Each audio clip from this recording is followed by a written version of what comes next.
पर्मिला सहानी, आपको किसी ने दिल से याद किया है, please pick up the phone.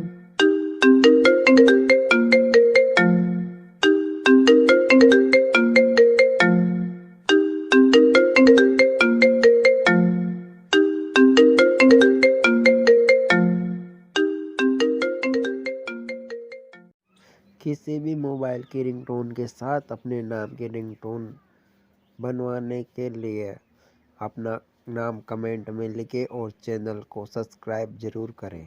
आपको रिंगटोन अच्छी लगी हो तो चैनल को सब्सक्राइब जरूर करें, वीडियो को लाइक करें और ऐसे ही रिंगटोन बनवाने के लिए कमेंट करें। Thank you.